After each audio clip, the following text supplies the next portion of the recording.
On va commencer par reprendre, depuis le début, pour ainsi dire. Pourquoi est-ce que je dis depuis un moment qu'il doit y avoir une nouvelle révolution en France? Une révolution qui serait ce que j'appelle une révolution nationale. C'est-à-dire c'est un concept, dans ma discipline, historynomique. C'est un modèle particulier. Qu'est-ce que c'est qu'une révolution nationale? C'est une révolution, normalement, qui arrive en fin de parcours de ce que j'appelle la construction nationale. Vous savez que la construction nationale des grands États-nations, ça se fait d'abord par la soumission d'un espace à un pouvoir qui à la base est de type impérial, c'est-à-dire un pouvoir pur basé sur la force, hein, qui souvent est issu de la féodalité, donc qui s'installe, qui se structure, qui petit à petit se développe et crée une administration, etc.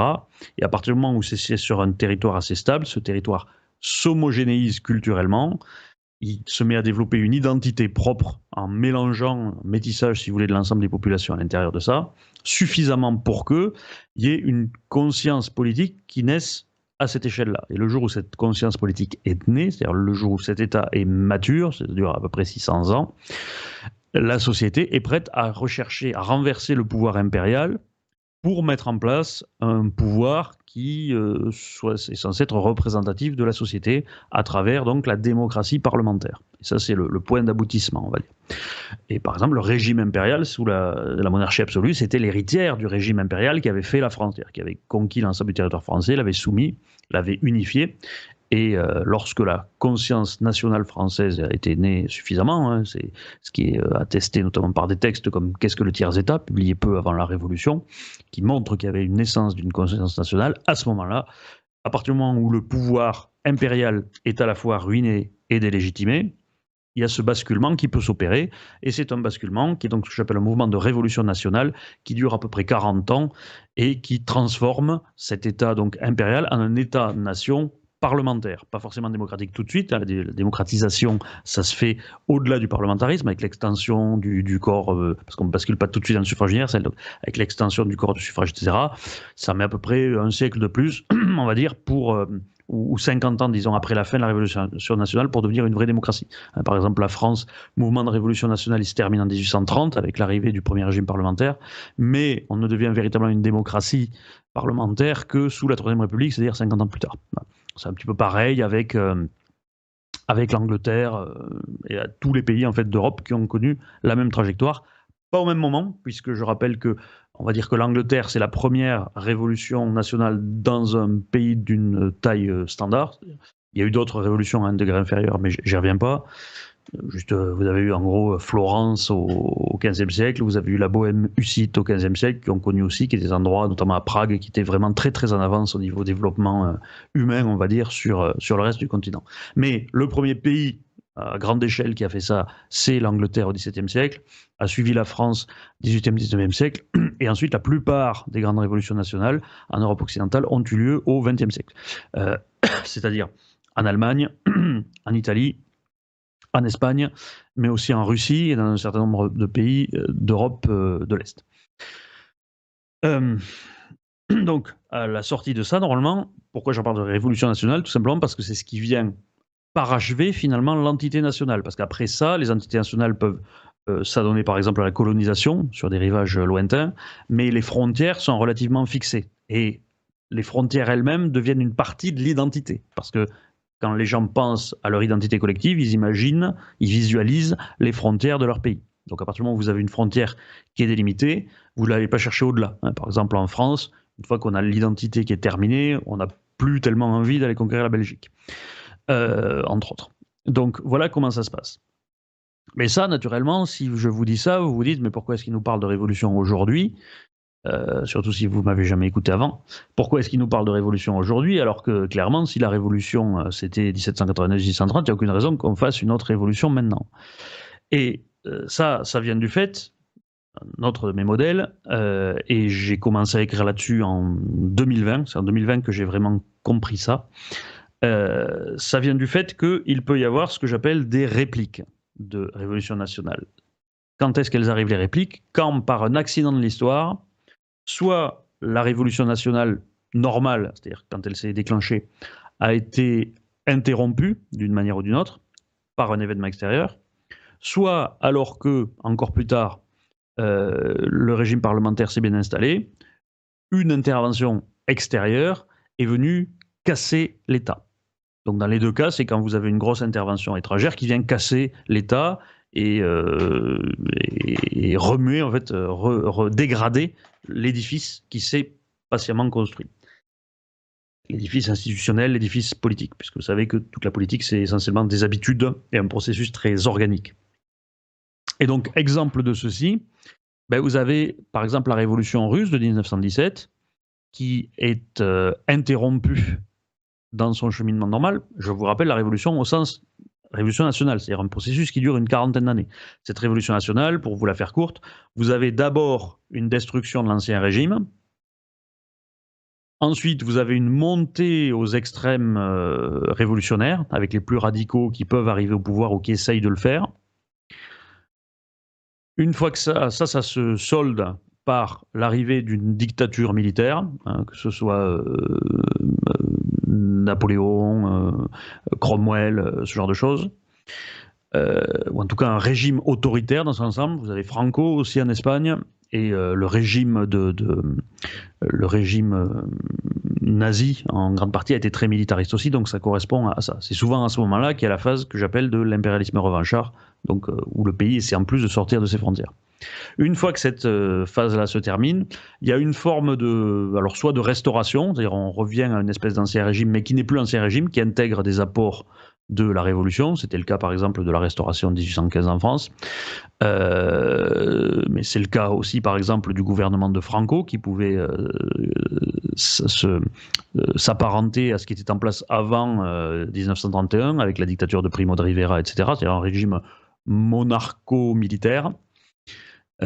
Et une fois que ce régime tombe, ça prend encore une vingtaine d'années, là vous avez la transition parlementaire qui se fait normalement plus en douceur. Donc c'est par exemple la révolution de 1830 en France avec les Trois Glorieuses, hein, très peu de sang versé, la glorieuse révolution britannique 1688-1689, ou encore comme exemple vous avez justement la transition démocratique après la mort de Franco en 1875. Hein, voilà, donc avec ce processus-là. Et puis dans d'autres pays qui ont été carrément occupés, hein, comme par exemple l'Allemagne, ce processus-là se fait une fois à la fin de l'occupation étrangère du gouvernement, par exemple, du gouvernement allié en Allemagne, c'est la transition démocratique et la Constitution de 1949 qui instaure la démocratie allemande telle qu'on la connaît aujourd'hui. Donc c'est toujours ce processus-là normalement. Et ce processus-là, il peut être interrompu. Il peut être interrompu, c'est-à-dire si en cours de route, vous avez une agression étrangère qui vient dans le pays, ça va figer la révolution. Et ça va, comme le pays va devoir se défendre, le régime révolutionnaire va, d'une certaine manière, se relégitimer tel qu'il est, et on repart en fait sur un ancien régime, et donc il faut à nouveau mettre une quarantaine d'années avant qu'il se recasse et que la révolution reprenne. Même chose si le régime démocratique s'est déjà installé et qu'il est cassé par une invasion étrangère. Alors, premier exemple, donc celui de la révolution interrompue, vous avez la révolution russe 1917. La révolution commence, tout se passe, je vais dire bien, c'est-à-dire mal, même pour l'essentiel, mais donc révolution classique. Vous avez l'arrivée au pouvoir de Staline, qui devrait être, avec le tournant, ce qu'on appelle le tournant de 1929, c'est-à-dire un retour plus réactionnaire et une forme de retour à un régime autoritaire et militariste, avec la volonté de réarmement de Staline. Et là, vous avez une agression qui vient de l'extérieur, qui est l'agression allemande de 1941, et qui va relégitimer complètement le régime, et qui fait que le régime n'est plus un régime révolutionnaire qui tient la Russie, mais qui est le régime qui a défendu l'intégrité patriotique dans la Grande Guerre patriotique. Et donc vous avez une restauration du régime, ce qui fait qu'il faudra attendre 1991 pour que le régime tombe, et à ce moment-là, on ne fait pas juste une transition parlementaire, on reprend la révolution depuis le début, avec un effondrement du système existant, l'arrivée d'un nouveau pouvoir autoritaire, Vladimir Poutine, etc. Et donc, on n'est pas encore arrivé à la transition finale vers la démocratie parlementaire en Russie. Même chose en Iran 1979. Vous avez en 1980 l'agression irakienne en plein mouvement révolutionnaire des mollahs. Résultat, relégitimation dans le cadre d'une longue guerre dure, patriotique, pour l'Iran, du régime des mollahs. Et le régime des mollahs, vous l'avez encore ici, Et donc le régime des Mollahs devrait bientôt connaître lui aussi une révolution nationale. Pareil pour la Chine, qui était en révolution à partir de 1911, qui a été agressée alors qu'elle était en plein processus révolutionnaire en 1931 par le Japon, puis à nouveau en 1937, et qui a fait qu'à la sortie, le régime de Mao a été complètement relégitimé, qui fait qu'aujourd'hui, vous avez également une Chine qui est sous une espèce de nouvel ancien régime néo-impérial dans la tradition chinoise, avec en gros le Parti communiste qui remplace le mandarinat traditionnel. Ça, c'est les cas où la révolution est interrompue. Il se passe la même chose dans les cas où une intervention étrangère ou un accident de l'histoire restaure une forme de régime un peu autoritaire. Accident de l'histoire, la France en a connu beaucoup. C'est la raison pour laquelle on est un pays qui passe pour très révolutionnaire, alors qu'en fait, on n'est pas par nature plus révolutionnaire que les autres. C'est juste que les autres sont venus beaucoup plus souvent casser les choses et l'ordre existant chez nous. Et quand je dis les autres, je veux parler des Allemands, parce que c'est toujours eux. Donc, en 1871, vous avez une invasion allemande qui vient casser le régime de Napoléon III, juste au moment où on devenait véritablement une monarchie à l'anglaise. C'est-à-dire que c'est voté en début d'année 1870, fin d'année 1870, 6 mois plus tard, Napoléon III est viré par l'invasion allemande. Donc à ce moment-là, vous avez la reprise d'un mouvement de révolution avec situation insurrectionnelle à Paris, la Commune, et ensuite avec une tentative d'impérialisme revanchard, dictature militaire, avec le général Boulanger à la fin des années 1880. Même chose en 1940, la démocratie parlementaire bien installée désormais française, puisque ça faisait 70 ans qu'elle était là, détruite par l'invasion allemande et par l'occupation. Et à ce moment-là, à la libération, une fois le pouvoir de Vichy chassé et l'occupant allemand, vous avez pareil la reprise d'une révolution nationale avec en 1946 des communistes qui sont extrêmement puissants, qui ont été à peu près à ça d'imposer leur vision d'une nouvelle constitution avec un régime monocaméral. Finalement, qui perdent les élections. Vous avez ensuite une période démocratique un peu agitée sous la 4ème République, et vous avez le retour d'une figure autoritaire qui est le général de Gaulle dans les années 60. Et donc c'est là que les choses importantes se passent, c'est que le général de Gaulle, en France, normalement, à la fin de son règne, il aurait dû y avoir un effondrement du régime, de ce régime qui était un régime donc issu d'impérialisme revanchard. C'est-à-dire que le régime de la 5ème République, la constitution de la 5ème République, est une constitution de régime plébiscitaire. Alors pas dans la plupart de son texte, mais dans une disposition en particulier, qui est l'élection du président de la République au suffrage universel direct face à une assemblée qui n'est pas la proportionnelle. Résultat, ça donne un pouvoir énorme au président de la République qui a tendance à concentrer l'ensemble des pouvoirs, puisque comme je l'ai déjà expliqué à maintes reprises, l'important c'est pas juste les organes institutionnels que vous avez, c'est pas juste d'avoir 2 assemblées, une chambre haute, une chambre basse, etc. L'important c'est la façon dont ils sont branchés entre eux. Et le fait est que, en gros, tous les branchements, dans la phase, à cause de la puissance qu'a pris le président de la République, descendent vers lui. C'est lui qui a tendance à concentrer tout le pouvoir. Le régime aurait pu évoluer vers une démocratie parlementaire dans les années 70, mais il a été d'une certaine manière refondé encore plus dans cette tradition présidentielle par François Mitterrand. François Mitterrand qui a pris l'habitude, c'est lui qui a instauré un petit peu son habitude, de dissoudre juste après chacune de ces élections. Alors que jusque-là, la dissolution, c'était pour résoudre une crise. C'était pas pour que le président ait une majorité. Donc en fait, c'est plutôt François Mitterrand qui a fait de la fonction présidentielle le chef véritable du gouvernement, plus encore que les précédents. Et ça veut dire quoi? Ça veut dire que s'est mis en place une espèce de nouvel ancien régime, c'est-à-dire dans lequel le pouvoir systématiquement appartient essentiellement à un individu qui est autocratique. C'est lui qui décide absolument tout, et quand c'est pas lui qui a tous les leviers parce qu'il est en cohabitation, il a suffisamment de moyens pour empêcher d'agir ceux qui sont au pouvoir, qui sont aux manettes, qui tiennent le gouvernement et le Parlement. qui est élu donc d'abord tous les 7 ans, puis tous les 5 ans, mais qui en fait a véritablement des pouvoirs et un ascendant dictatoriaux, en particulier grâce à cette capacité de dissolution, ce qui fait que j'arrive, si j'ai pas une majorité, je dissous pour avoir ma majorité à moi et pour être le vrai chef de gouvernement, c'est-à-dire cette habitude que tous les pouvoirs soient concentrés. Et ça a eu des tas d'effets sur la société en profondeur, qui a été de construire tout un appareil, tout un écosystème économico-politique qui remonte au président de la République via toute la caste de l'énarchie, via la mise en place par François Mitterrand d'un certain nombre d'instances, notamment d'une espèce de développement d'un nouveau clergé à la botte du régime, avec l'embrigadement, si vous voulez, de la culture à travers tout un tas d'instances qui ont été créées à son époque et qui ont véritablement fait de la République française quelque chose de bien plus profond et bien plus important que les régimes voisins. C'est-à-dire que si on parle sans arrêt, j'en ai reparlé dernièrement, des valeurs de la République en France, alors en réalité, les valeurs de la République en France ne sont pas très différentes des valeurs du reste de l'Occident. Mais en France, il y a cette espèce d'idée très idéologique autour de la République qui est que on est revenu vraiment à un système d'Ancien Régime où vous avez aussi toute une idéologie officielle et vous avez même d'une certaine manière la réédition du système des candidatures officielles qu'il y avait sous le Second Empire avec toute l'idée du barrage républicain. C'est un petit peu la même chose, c'est-à-dire que vous avez très peu de chances d'être élu, vous êtes beaucoup moins aidé par les médias, etc.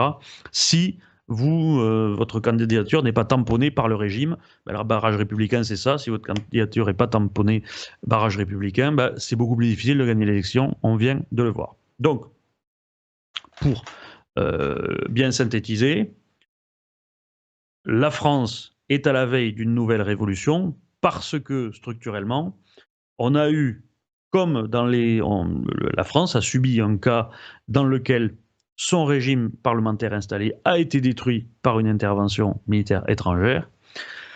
Et derrière, le mouvement de révolution qui a suivi, sous De Gaulle, ne s'est pas terminé, notamment en raison du fait que De Gaulle n'était pas un type extrêmement violent, donc il n'a pas tenté de conquérir les voisins, etc. Ça s'est terminé par cette espèce d'accident de l'histoire qui a fait que le régime mis en place par l'impérialiste revanchard a perduré, de la même manière que celui de Staline a survécu à Staline, et un régime d'impérialiste revanchard qui lui survit redevient un ancien régime, tout simplement. Et en plus, il y a plein d'autres choses avec De Gaulle qui jouent à ça, c'est-à-dire le fait que tout son régime a été légitimé là aussi par une espèce de truc patriotique, avec l'idée que c'était lui qui avait sauvé la France, etc. Donc c'est ça qui a fait qu'on a retrouvé le même effet qu'on a pu trouver, je vous disais, en Iran, en Russie, etc. Et donc, tout ça est ce qui me fait dire, depuis 2020, parce que la première fois que j'expliquais tout ça, c'était dans un article que j'ai publié sur mon blog en 2020, en plein confinement, j'avais que ça à faire. Du coup, j'avais réfléchi. C'était l'avantage parfois de la contrainte. Eh bien, tout ça nous amène historionomiquement dans un schéma où je peux analyser le régime français, et c'est ce que je fais depuis plusieurs années maintenant, comme un régime qui est dans une situation qui est un ancien régime vieillissant, puisqu'on est une soixantaine d'années après le début de la création. Normalement, on aurait pu penser que la révolution arriverait un peu plus tôt, mais bon, c'est un cas un peu particulier, on reste dans l'ordre de grandeur. Et on est un régime, clairement, qui n'a cessé d'évoluer dans un sens autocratique. D'ailleurs, la plupart des régimes, il faut savoir, la plupart de ces anciens régimes, c'est-à-dire en gros le demi-siècle qui précède la Révolution nationale, c'est toujours marqué par, à la fondation, c'est quelque chose de très autoritaire. Au milieu, ça a tendance à devenir un petit peu plus libéral. Et à la fin, ça redevient autoritaire, juste avant que ça pète. Ce qu'on voit partout, ce qu'on voit par exemple l'Empire allemand, 1870 c'est très autoritaire, c'est Bismarck. Une fois que Bismarck fout le camp, ça devient relativement libéral pendant une vingtaine d'années. Et à la toute fin, naturellement, à la veille et pendant la Première Guerre mondiale, ça redevient pratiquement dictatorial et ensuite ça saute à la fin de la guerre. Qu'est-ce qu'on peut prendre d'autre comme exemple? La monarchie française. Sous Louis XIV, naturellement, c'est très très autoritaire. Sous Louis XV, ça devient un petit peu plus...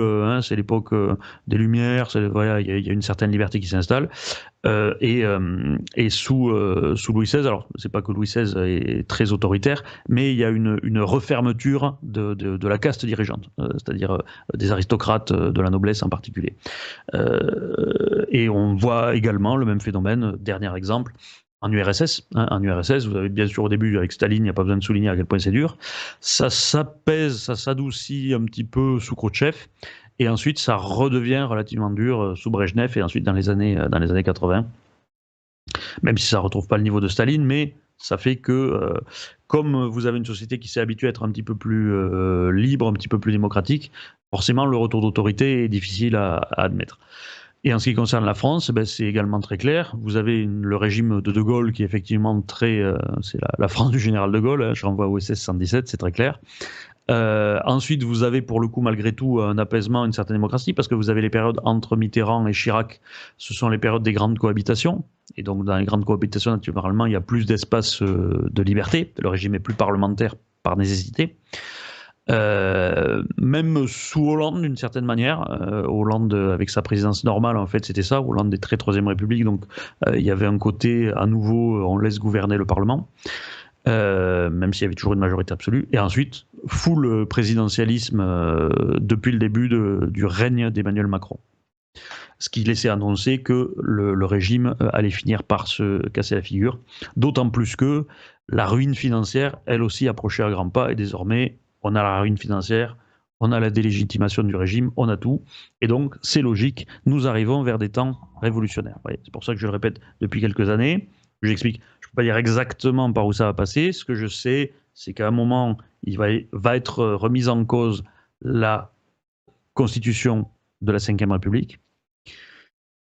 Et qu'à partir de là, donc ça va casser et ça va commencer à partir dans tous les sens, parce que précisément, le premier élément du processus révolutionnaire, c'est la fin de la légitimité et de l'automaticité des règles du régime qui est en train de tomber. Et donc tout le monde commence à faire un petit peu n'importe quoi, vous commencez à avoir des scissions qui s'installent à l'intérieur du pouvoir même, les loyautés deviennent fluctuantes. Si vous êtes la police, si vous êtes l'armée et que vous avez deux autorités exécutives par exemple qui sont en concurrence, eh ben, vous pouvez choisir à qui va votre loyauté sans avoir l'impression de trahir vos obligations professionnelles, puisque vous dites, mais je trahis pas, je prends pas le parti des manifestants contre le pouvoir, je prends le parti de ce pouvoir-là qui me dit que l'autre pouvoir n'est plus légitime. Voilà.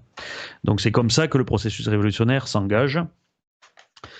Et clairement, on en voit de plus en plus les signes, vous les voyez, je les vois, tout le monde les voit et tout le monde les voit de plus en plus. Puisque on voit se multiplier les articles de presse indiquant que est-ce que c'est la fin de la cinquième, la fin de la cinquième approche à grands pas, etc. Donc déjà les intellectuels le sentent. D'ailleurs c'est intéressant parce qu'il y a quelques années, donc il y a 4 ans, quand j'avais écrit ça, quand j'avais commencé à expliquer ça, quand j'avais commencé à dire le régime va tomber pour telle et telle raison, il y avait une chose qui m'alertait un peu, qui m'intriguait, c'est que normalement, à la veille de la chute, il y a beaucoup de gens qui écrivent sur les problèmes de constitution, sur le pouvoir, sur pourquoi c'est pas normal, que les pouvoirs devraient être distribués autrement, que le Parlement devrait avoir plus de rôle, etc. Tout ça, c'est le genre de choses qui se disent normalement à la veille d'une révolution. C'est-à-dire c'est le logiciel qui a changé d'ores et déjà, et parce que le logiciel a changé, ensuite le système tombe. Et là, c'était pas le cas. Alors ça m'interrogeait beaucoup.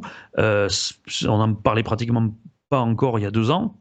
Chose qui m'avait énervé, d'ailleurs, vous retrouverez les vidéos que j'ai faites à l'époque où je parlais de la monarchie républicaine absolue.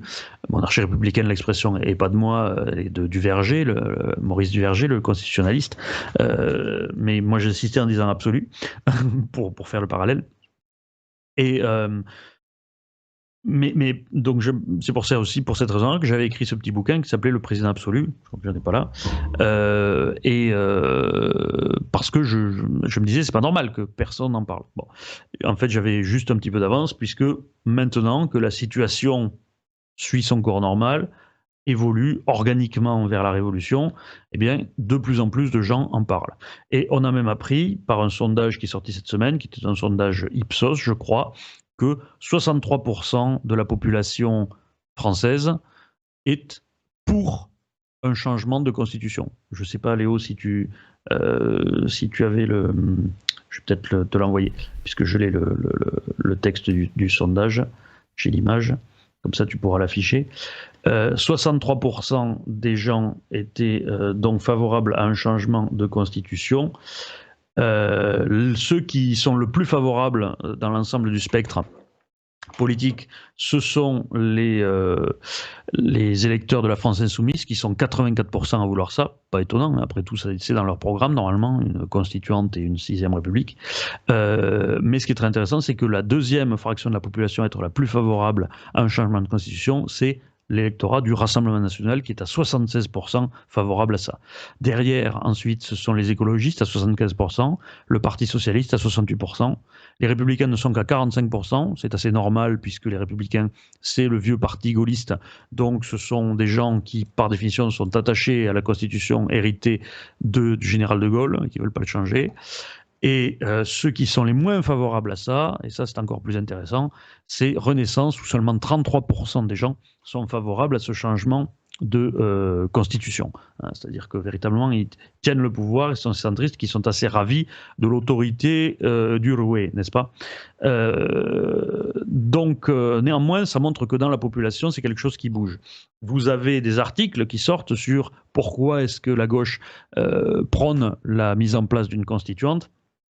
Vous avez donc tous ces papiers dans lesquels les gens disent que la Constitution semble arriver au bout, et vous avez une pratique institutionnelle qui devient de plus en plus hasardeuse, de moins en moins dans les clous, comme je disais. C'est-à-dire, j'explique depuis le coup de force de Ciotti, en fait, mais quelque part c'est Emmanuel Macron qui a fait ça avec sa dissolution surprise, que de plus en plus, les gens allaient agir en dehors des clous, et que quand plus personne n'est d'accord sur l'interprétation de la règle constitutionnelle, et ça on l'a vu aussi avec les débats sur le chef de l'État comme chef des armées à titre honorifique, etc., et bien à partir du moment où plus personne n'est d'accord sur le texte de la Constitution, il n'y a plus de Constitution.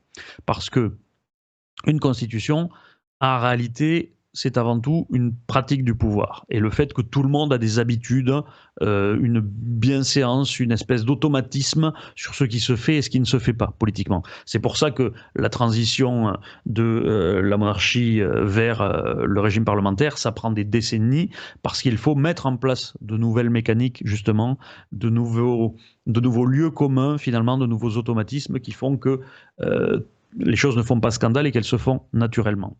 Le problème de la Ve République, c'est qu'elle a étiolé la culture parlementaire que nous avions mis en place depuis des années, et elle l'a remplacée par une culture autoritaire, et maintenant que cette culture autoritaire est en train de s'évaporer, il n'y a rien pour la remplacer. Et donc il faut recréer une culture parlementaire, et naturellement ça fait des heurts, parce que ça fait des gens qui lisent la Constitution avec une interprétation parlementaire, pendant que d'autres la lisent avec une interprétation autoritaire, et naturellement, ces gens-là ne peuvent pas être d'accord sur l'interprétation que cela donne, et ça fait qu'en fait, il n'y a plus de Constitution. Je le rappelle, il vaut mieux une absence de Constitution avec tout le monde qui est d'accord sur ce qu'il faut faire, ce qui se fait en Angleterre depuis 300 ans, il n'y a pas de Constitution en Angleterre, mais tout le monde est d'accord sur ce qu'on fait, sur ce qui se fait, ce qui est habituel de faire. La coutume est extrêmement forte.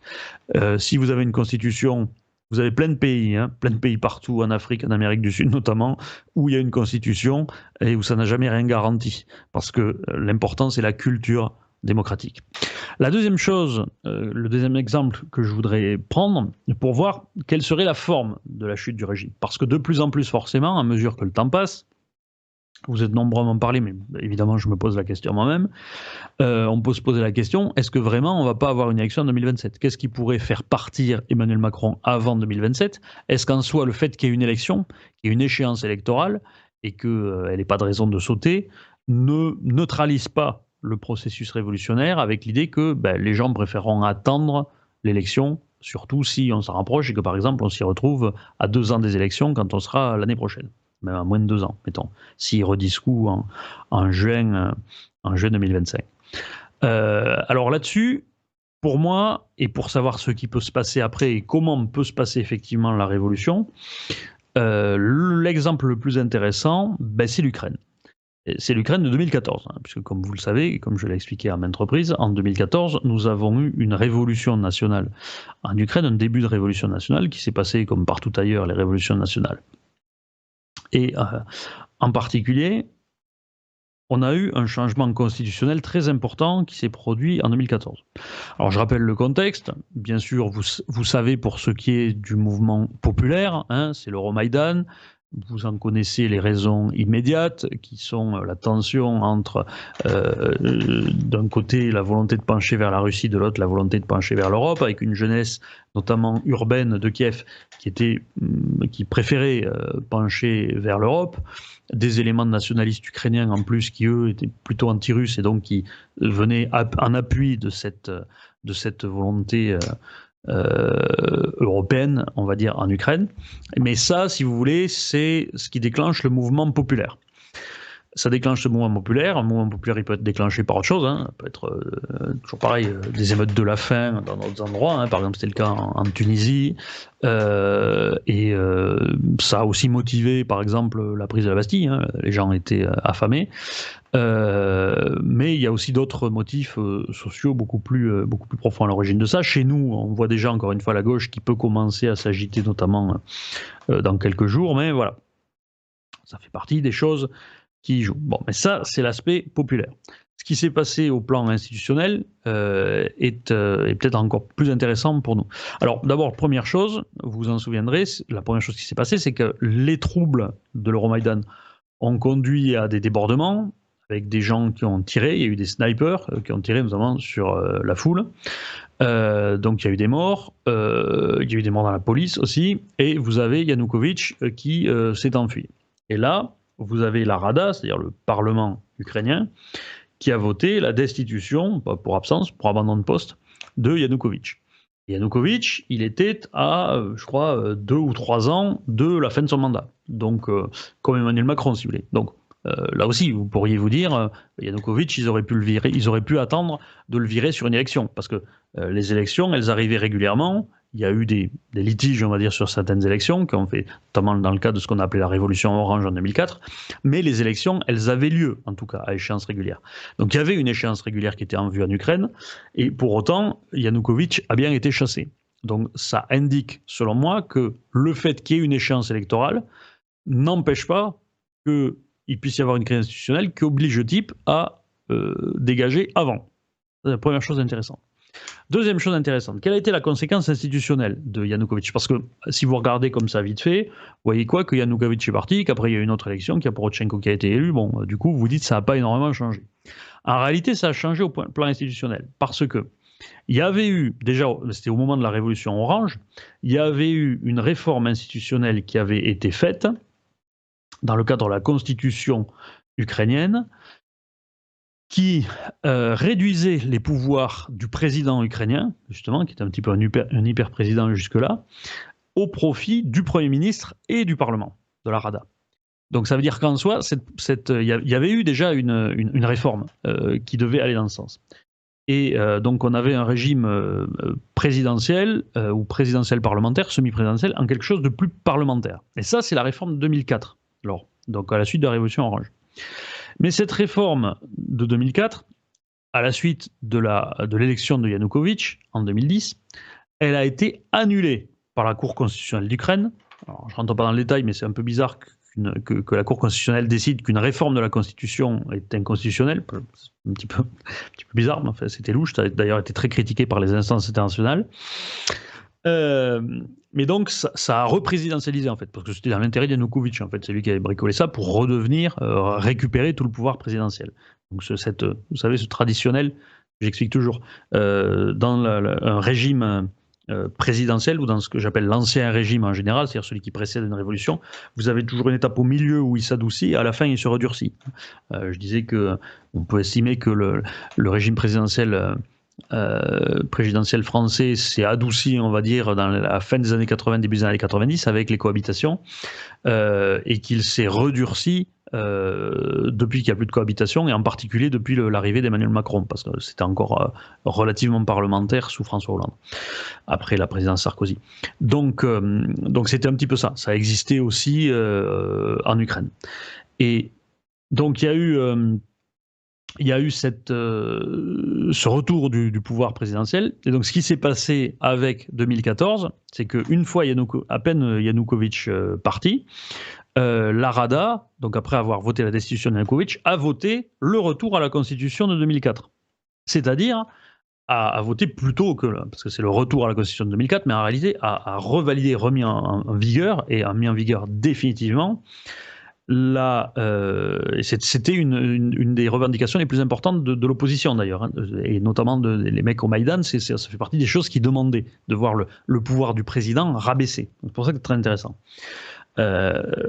Yanukovych donc ne voulait pas perdre du pouvoir là-dessus, et c'est aussi pour ces raisons-là qu'il a dégagé. Et donc la loi constitutionnelle a été votée, et donc derrière, déjà sous Petro Porochenko, vous avez un poids de la Rada qui est plus important qu'il n'était avant.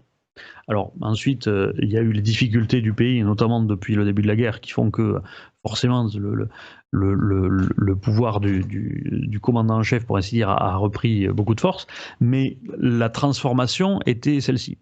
Et puis c'est pas très étonnant d'ailleurs qu'il y ait un retour de l'exécutif en force durant le processus révolutionnaire, parce que c'est ce qui arrive toujours, encore une fois.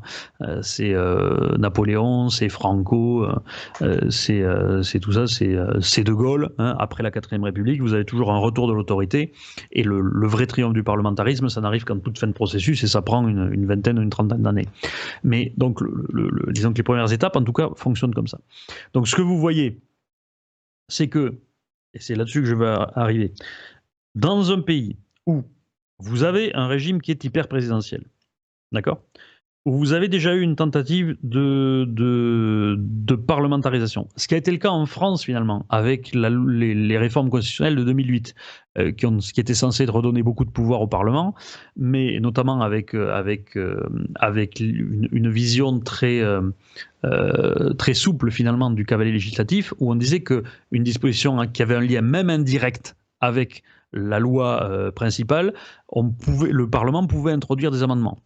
Ce qui ouvrait, ce qui allégeait, ce qui donnait de la capacité supplémentaire au débat parlementaire, une capacité qui a été totalement censurée et cassée par le Conseil constitutionnel avec sa décision sur la loi immigration, en disant que des dispositions qui visaient à modifier la distribution des aides sociales aux immigrés, c'était totalement hors sujet dans une loi visant à encadrer et réduire l'immigration. Je rappelle cette interprétation du Conseil constitutionnel. Et donc, en fait, là aussi, ça fait partie du durcissement du régime sous Macron, c'est-à-dire que les timides ouvertures et modifications qui avaient été essayées d'être faites dans l'ordre constitutionnel, dans le sens du Parlement, ces dernières décennies, ont été complètement cassées. Bon, donc ça veut dire, je répète, que dans un régime où vous avez une tentative comme ça, qui est toujours hyper présidentielle, malgré tout, parce que cette réforme a fait long feu ou a été cassée par la suite, où vous avez, malgré tout, un régime d'élection régulière, c'est-à-dire où vous avez une échéance électorale qui est prévue, où le mec n'est pas là à vie, si vous voulez. C'est pas horizon bouché, il faut le faire dégager maintenant ou sinon c'est fini. Non, non, il y a une échéance électorale. Et bien, même dans un régime qui est dans ce type-là, vous pouvez avoir un mouvement populaire qui dégage l'hyper-président et qui met en place, ce qui entraîne la mise en place d'une prise du pouvoir relative par le Parlement, qui va réaccroître ses prérogatives dans le sens qui était prévu d'une parlementarisation du régime. Donc ça ne détruit pas la fonction présidentielle, puisque derrière vous avez d'autres élections présidentielles, en l'occurrence ça a été Porochenko puis Zelensky, donc ça ne détruit pas en soi la fonction présidentielle. D'ailleurs ça continue à poser un problème, parce qu'elle continue à exister de manière un peu trop proche de ce qu'elle était avant, hein, donc il y a des glissements possibles vers l'ancien régime à nouveau, mais en tout cas, il n'empêche qu'à la fin, quand vous regardez ce qui s'est passé en Ukraine, vous avez une séquence révolutionnaire classique. C'est-à-dire que vous avez le représentant autoritaire, l'autocrate, on va dire, de l'ancien régime qui est viré. Vous avez un premier effort de parlementarisation.